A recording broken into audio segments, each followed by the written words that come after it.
Hi friends, welcome to my channel. இன்றைக்கி நம்ம சேனலில் ஒரு சிக்கன் ரெசிபி தாங்க. அதுக்கு வந்து நான் எடுத்தோன்னே ஃபஸ்ட்டு ஒரு கடாயில் கொஞ்சம் எண்ணெய் ஊற்றி எண்ணெய் காஞ்சதும் கொஞ்சம் சோம்பு, கொஞ்சம் ஜீரகம் போட்டிருக்கேன். நல்லா ஒரு ஸ்பூனுக்கு மேலே சோம்பு போட்டுக்கலாம்.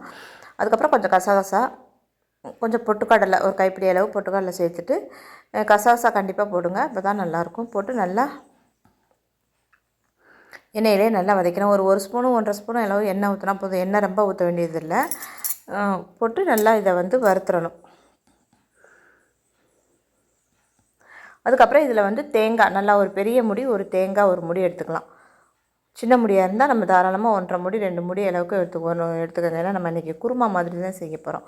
ஸோ அதனால் தேங்காய் தான் அதில் மெயினாக இருக்கணும். அப்போ தான் நல்லாயிருக்கும். அதனால் தேங்காய் பெரிய முடியாக இருந்தால் 1 முடி, சின்ன முடியாக இருந்தால் 1.5 முடிக்கு மேலே எடுத்துக்கலாம். இப்போ இந்த சோம்பு, பொட்டுக்கடலை இதெல்லாம் வதங்கினதுக்கப்புறம் பூண்டு, நான் சின்ன பூண்டாக இருக்கிறதுனால நான் அப்படியே போட்டுட்டேங்க. இது இங்கே கொஞ்சம் பெரிய பூண்டாக இருந்தால் நீங்கள் உரிச்சிட்டு சேர்த்துக்கோங்க. அதுக்கப்புறம் பச்சை மிளகாய், காரத்துக்கு நம்ம மேக்ஸிமம் மிளகாத்தூள் ரொம்ப சேர்க்க மாட்டோம், ஜஸ்ட்டு கொஞ்சம் சேர்த்துக்கலாம். அதனால் நம்ம வந்து கொஞ்சம் ரொம்ப கலர்ஃபுல்லாக அதாவது என்ன சிகப்பு கலராக குருமா வைக்காமல் நம்ம கொஞ்சம் ஒயிட்டாக வைக்கலான்னு பார்த்தது, அது ஒயிட்டும் மஞ்சளும் கலந்த மாதிரி ஒரு கலரில் இருக்கும், பார்க்க சூப்பராக இருக்கும். ஸோ அதனால் நம்ம வந்து பச்சை மிளகா காரம் தான் இதில், அதனால் பச்சை மிளகா உங்கள் காரத்துக்கு தகுந்த மாதிரி நம்ம கூட்டி குறைச்சி சேர்த்துக்கலாம்.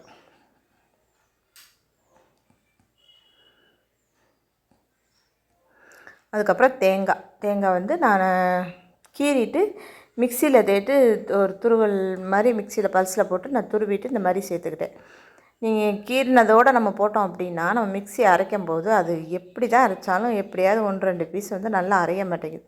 ஸோ அதனால் நான் இப்போல்லாம் என்ன பண்ணுறது, கீறிட்டு மிக்சியில் பல்ஸில் போட்டுட்டு நம்ம அதில் அரைச்சிட்டு நம்ம சேர்த்துட்டோம் அப்படின்னா நல்லா வதங்கி வந்துடும். அவ்வளோதாங்க.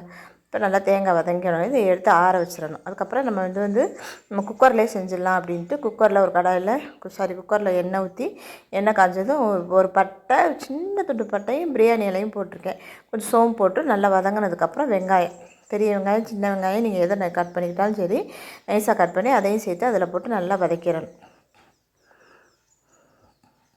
வெங்காயம் ஓரளவுக்கு கொஞ்சம் பொன்னிறம் ஆகிற மாதிரி, பிரியாணி அளவுக்கு வேண்டாம், ஜஸ்ட் இன்னும் கொஞ்சம் நல்லா வதங்கிட்டால் நல்லாயிருக்கும். ஏன்னா பெரிய வெங்காயம் நம்ம சின்ன வெங்காயம் கலந்து போட்டிருக்கேன்னா அந்த பெரிய வெங்காயம் கொஞ்சம் இனிப்புத்தன்மை இருக்கும்.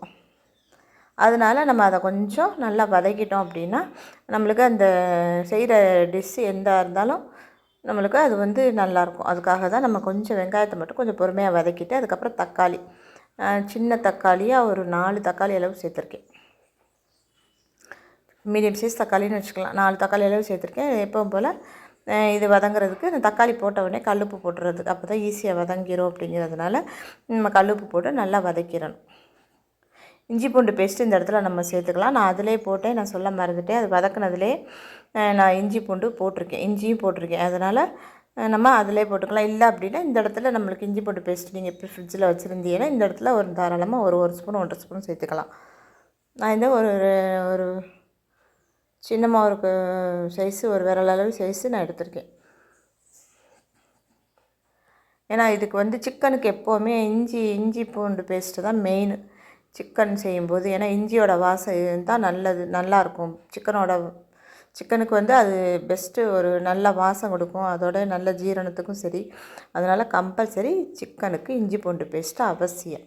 எல்லாருக்கும் தெரியும், தெரியாத சின்ன பிள்ளைகளுக்காக ஒரு சின்ன டிப்ஸ், அவ்வளோதாங்க. அதே மாதிரி சிக்கன் 1 கிலோ வாங்கியிருக்கேன், தோல் இல்லாத சிக்கன் தான். அதை நல்லா கழுவிட்டு நான் மஞ்சத்தூள் போட்டு வச்சுருவேன். கொஞ்சம் நேரம் வச்சுட்டு அதுக்கப்புறம் அந்த தண்ணியை இருத்துட்டு இன்னொரு தடவை கழுவிட்டு நல்லா புழிஞ்சிட்டு நம்ம போடணும். தண்ணியோடு போடக்கூடாது.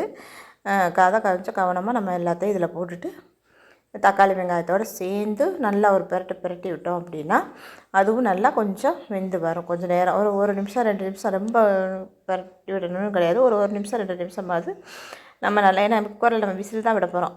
நம்ம சட்டியில் செய்கிற மாதிரி தான் கூட கொஞ்சம் நேரம் வதக்கலாம். இதை வதக்கிட்டு நம்ம அரைச்சி வச்சுருக்க தேங்காய் பேஸ்ட்டை 2 முறையாக போட்டு அரைக்கணும். அரைச்சிட்டு நம்ம இதில் சேர்த்துக்கணும். தேங்காய் பேஸ்ட் போடும்போது வீடியோ எடுக்க முடியலைங்க, அதனால் எங்கள் வீட்டுக்கார்ட்ட சொல்லி செத்த நேரம் அதை போடுங்க அப்படின்னு சொன்னோம்னா அவங்க போட்டுருவா.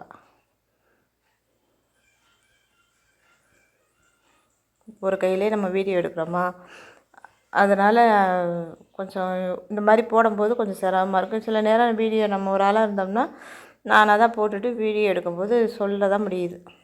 அதுக்கப்புறம் இதில் வந்து ஒரு ஸ்பூனுக்கு கொஞ்சம் கம்மியாக தான் மிளகாத்தூள் போட்டிருக்கேன். ஒரு 3லேருந்து 4 ஸ்பூன் அளவுக்கு மல்லித்தூள் சேர்த்துருக்கேன். அதுக்கப்புறம் கொஞ்சம் மஞ்சத்தூள் தேவையில்லை, தேவைப்பட்டால் சேர்த்துக்கலாம். கலருக்காக தான் நான் கொஞ்சமாக சேர்த்துருக்கேன். அப்புறம் 2வது தடவையுமே நம்ம அரைச்சி சேர்த்தாச்சு. சேர்த்து நல்லா மிக்ஸ் பண்ணிவிட்டு கொஞ்சமாக தண்ணி ஊற்றிக்கோங்க. சிக்கனே தண்ணி விடும். நம்ம சிக்கன் அதே மாதிரி ரொம்ப விசில் வைக்க வேண்டிய அவசியமும் இல்லை. சிக்கன் வேகமாக வெந்துடும் இல்லையா, அதனால் நம்ம அதை பற்றியும் அதுக்காக நம்ம தண்ணி கூட ஊற்ற வேண்டிய அவசியம் இல்லை. மிக்ஸி ஜார் அலசி ஊற்றிருக்கேன், ஆனாலும் பத்தாது. இன்னும் கொஞ்சம் தண்ணி ஊற்றி நான் ஒரு டம்ளர் அளவுக்கு தண்ணி ஊற்றிட்டு நம்ம குக்கர் மூடி போட்டு ஒரு 3லேருந்து 4 விசில் வச்சுக்கலாம். நம்மளுக்கு நல்லா வெந்து வந்துடும். குக்கரை ஓப்பன் பண்ணிட்டேங்க. சூப்பராக வெந்து வந்திருக்கு கறி. அவ்வளோதாங்க, நல்லா வெந்து வந்துருச்சு. அவ்வளோதான், நம்ம அடுப்பை ஆஃப் பண்ணிக்கலாம். கடைசியில் மல்லித்தலை கருவேப்பிலை போட்டு அடுப்பை ஆஃப் பண்ணிவிடுங்க. அது போடும்போது வீடியோ எடுக்க மறந்துட்டேங்க. மல்லித்தலை கருவேப்பிலை போட்டு கண்டிப்பாக எடுங்க, அப்போ தான் நல்லாயிருக்கும். வாங்க நம்ம வீட்டில் சாப்பிடலாம்.